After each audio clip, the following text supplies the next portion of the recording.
So what does it really mean to be progressive?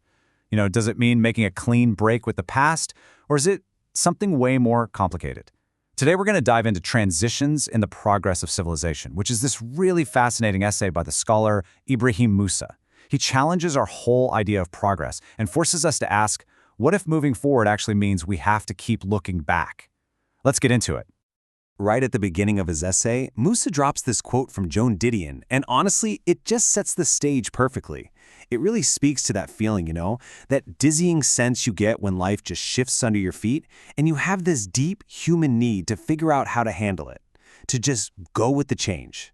And that tension, that's exactly what we're going to explore. Okay, so right off the bat, Musa wants to make something crystal clear. When he uses a term like progressive Islam, he is not talking about some fixed ideology or a political movement. For him, it's more like a wish list, a posture, an attitude. It's this ongoing desire for change, not some finished product you can just pick up off the shelf. All right, so here's the roadmap for how we're going to break all this down. First, we'll look at why the name progressive is kind of problematic. Then, we're going to question the whole idea of progress itself.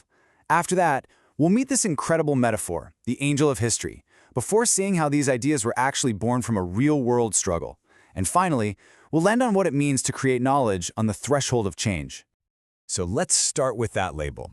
Musa himself says he's not totally comfortable with the term progressive. And why is that? Well, because it can be really exclusionary. I mean, think about it.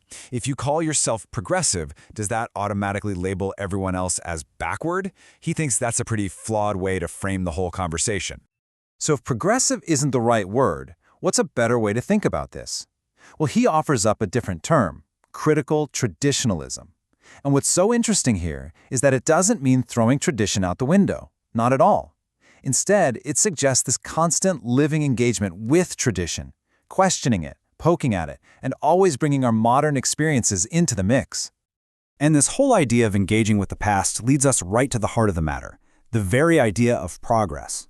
We tend to imagine it's this straight line, always heading up, always getting better. But is that really how history works? Is every single change a step forward?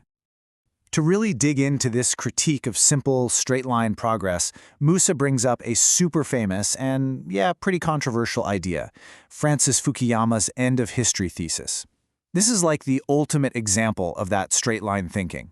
It argues that all of human history is just one long story evolving toward one final, perfect endpoint, which, in his view, was Western liberal democracy. And this chart just lays out the two competing visions so well. On one side, you have this idea of the inevitability of progress, like history is just a computer program running towards a pre-written conclusion. But Musa and the thinkers he's inspired by, they argue for the possibility of progress. In that view, history is messy, it's unpredictable, and the future is wide open. So what's the big deal? Well, the danger with that inevitable progress view is that it can lead to a kind of arrogance. The philosopher Walter Benjamin warned about this. We get so focused on our technological mastery, all the cool new things we can build, that we totally ignore how our societies can actually be going backward. We start to value efficiency more than we value ethics. And that, Benjamin says, is a way of thinking that gets uncomfortably close to authoritarianism. So to give us a totally different way to think about our relationship with the past and with progress, Musa introduces this incredibly powerful metaphor from Walter Benjamin, the angel of history. And get this entire idea was inspired by an actual work of art. It's a small, kind of haunting painting by Paul Klee called Angelus Novus. Benjamin actually owned this painting, and he was just mesmerized by it. He saw this strange figure as the perfect symbol for how we experience history. So here's the big question. What does this angel actually see when it looks at human progress? Because the answer, well, it's probably not what you're expecting. Okay, listen to this. The angel's face is turned toward the past, but where we see a chain of events, he sees one single catastrophe, a pile of wreckage that just keeps growing. He wants to stop, to fix what's broken, but a storm from paradise is blowing so hard against his wings that he can't close them. This storm pushes him, relentlessly, into the future, a future he can't even see because his back is turned to it. And then Benjamin delivers the final line. This storm is what we call progress. I mean, wow. What a devastatingly different image, right? Progress isn't some triumphant march, it's a violent storm pushing us into a future we can't see, while we're forced to stare at the wreckage of everything we've left behind. Now, I know what you might be thinking. An angel, a storm from paradise. This all sounds incredibly abstract, right? But for Musa, these ideas are not just some academic game. They were forged in the fire of a real-world fight for justice. You really have to understand Musa's own story here. In the 1980s, he and others like him returned to South Africa after studying their faith abroad. They came home and they're confronted with the brutal, soul-crushing reality of apartheid. And they felt they had a moral duty to join the liberation struggle, using the language of their faith to rally their communities. And this was not easy. They had to push back against interpretations of their tradition that were being used to justify an action or even to support the oppressive state.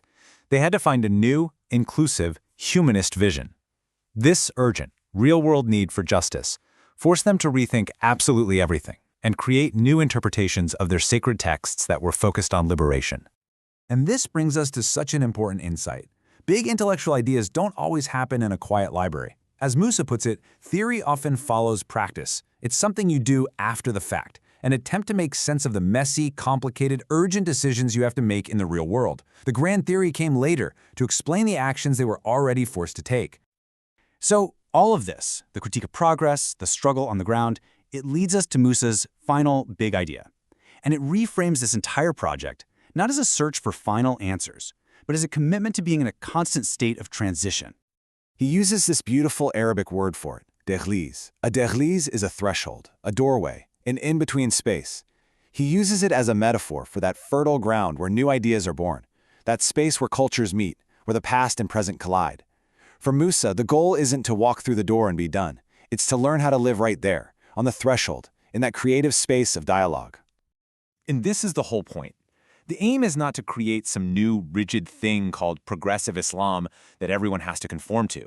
That would just be trading one box for another.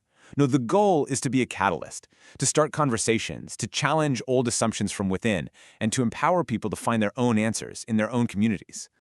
And so this is where he leaves us. It's a powerful and provocative place to end. If we throw out the idea that the future is already written, if we see history not as that unstoppable storm, but as a continuous struggle filled with endless possibilities, well, that puts all the responsibility right back on us, doesn't it? It leaves us looking back at all that wreckage of the past with just one question to answer. What new future are we willing to create?